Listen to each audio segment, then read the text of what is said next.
واشکروا لی ولا تکفرون۔ ترجمہ: تو تم مجھے یاد کرو، میں تمہیں یاد کروں گا، اور میرا شکر ادا کرو اور میری ناشکری نہ کرو۔ فاذکرونی، تو تم میری یاد کرو۔ تفسیر صراط الجنان میں ہے، کائنات کی سب سے بڑی نعمت حضور اقدس صلی اللہ تعالی علیہ وآلہ وسلم کا ذکر کرنے کے بعد اب ذکر الہی اور نعمت الہی پر شکر کرنے کا فرمایا جا رہا ہے۔ ذکر کی اقسام: ذکر 3 طرح کا ہوتا ہے، زبانی، قلبی، اعضائے بدن کے ساتھ۔ زبانی ذکر میں تسبیح و تقدیس، حمد و ثنا، توبہ و استغفار، خطبہ و دعا اور نیکی کی دعوت وغیرہ شامل ہیں۔ قلبی ذکر میں اللہ تعالیٰ کی نعمتوں کو یاد کرنا، اس کی عظمت و کبریائی اور اس کی عظیم قدرت کے دلائل میں غور کرنا داخل ہے۔ نیز علماء کا شرعی مسائل میں غور کرنا بھی اسی میں داخل ہے۔ اعضائے بدن کے ذکر سے مراد ہے کہ اپنے اعضاء سے اللہ تعالیٰ کی نافرمانی نہ کی جائے، بلکہ اعضاء کو اطاعت الہی کے کاموں میں استعمال کیا جائے۔ ذکر کے فضائل: بکثرت احادیث میں اللہ تعالیٰ کا ذکر کرنے کے فضائل بیان کیے گئے ہیں۔ ان میں سے 10 احادیث کا خلاصہ درج ذیل ہے۔ نمبر 1، اللہ کا ذکر ایمان کامل کی نشانی ہے۔ نمبر 2، ذکر اللہ دنیا اور آخرت کی ہر بھلائی پانے کا ذریعہ ہے۔ نمبر 3، ذکر الہی عذاب الہی سے نجات دلانے والا ہے۔ نمبر 4، ذکر کرنے والے قیامت کے دن بلند درجے میں ہوں گے۔ نمبر 5، ذکر کے حلقے جنت کی کیاریاں ہیں۔ نمبر 6، ذکر کرنے والوں کو فرشتے گھیر لیتے اور رحمت ڈھانپ لیتی ہے۔ نمبر 7، شب قدر میں اللہ کا ذکر کرنے والے کو حضرت جبرائیل علیہ السلام دعائیں دیتے ہیں۔ نمبر 8، ذکر کرنے والوں کی صحبت میں بیٹھنے والا بھی محروم نہیں رہتا۔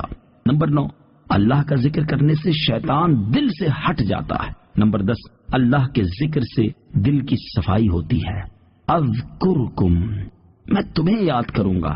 تفسیر صراط الجنان میں ہے، اللہ تعالیٰ اطاعت سے یاد کرنے والوں کو اپنی مغفرت کے ساتھ، شکر کے ساتھ یاد کرنے والوں کو اپنی نعمت کے ساتھ، محبت کے ساتھ یاد کرنے والوں کو اپنے قرب کے ساتھ یاد فرماتا ہے۔ بخاری شریف میں حضرت ابو ہریرہ رضی اللہ تعالی عنہ سے روایت ہے، نبی کریم علیہ السلام نے فرمایا، اللہ تعالیٰ ارشاد فرماتا ہے، میں اپنے بندے کے گمان کے نزدیک ہوتا ہوں جو مجھ سے رکھے، اور جب وہ میرا ذکر کرتا ہے تو میں اس کے ساتھ ہوتا ہوں۔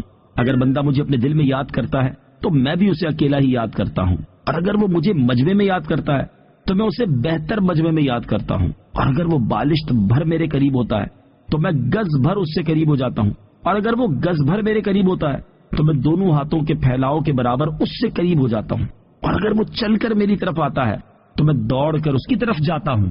یعنی جیسے اللہ تعالیٰ کی شایان شان ہے، یا مراد یہ ہے کہ اللہ کی رحمت اس کی طرف تیزی سے متوجہ ہوتی ہے۔ واشکروا لی، اور میرا شکر کرو۔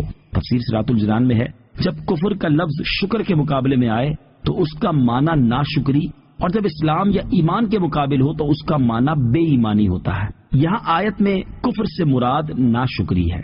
شکر کی تعریف: شکر کا مطلب ہے کہ کسی کے احسان و نعمت کی وجہ سے زبان، دل یا اعضاء کے ساتھ اس کی تعظیم کی جائے۔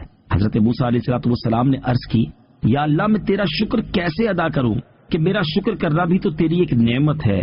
اللہ تعالیٰ نے ارشاد فرمایا، جب تو نے یہ جان لیا کہ ہر نعمت میری طرف سے ہے اور اس پر راضی رہا تو یہ شکر ادا کرنا ہے۔ شکر کے فضائل اور ناشکری کی مذمت: قرآن و حدیث میں شکر کے کثیر فضائل بیان کیے گئے اور ناشکری کی مذمت کی گئی ہے۔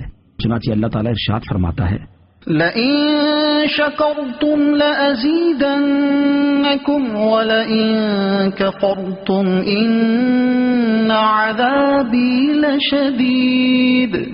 ترجمہ: اگر تم میرا شکر ادا کرو گے تو میں تمہیں اور زیادہ عطا کروں گا، اور اگر تم ناشکری کرو گے تو میرا عذاب سخت ہے۔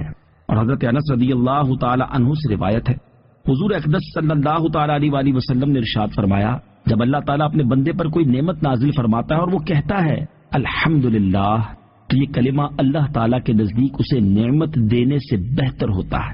حضرت ابو ہریرہ رضی اللہ تعالی عنہ سے روایت ہے، رسول اللہ صلی اللہ تعالی علیہ وسلم نے ارشاد فرمایا، اللہ تعالیٰ جب کسی قوم سے بھلائی کا ارادہ کرتا ہے تو ان کی عمر دراز کرتا ہے اور انہیں شکر کا الہام فرماتا ہے۔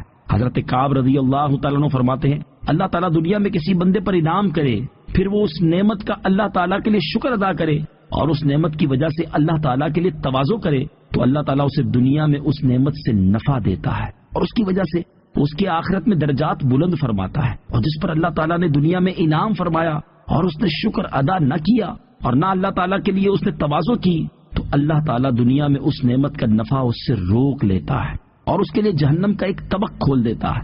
پھر اگر اللہ تعالیٰ چاہے گا تو اسے آخرت میں عذاب دے گا یا اس سے درگزر فرمائے گا۔ شکر سے متعلق مزید معلومات حاصل کرنے کے لیے سورہ ابراہیم کی آیت نمبر 7 کے تحت تفسیر ملاحظہ فرمائیں۔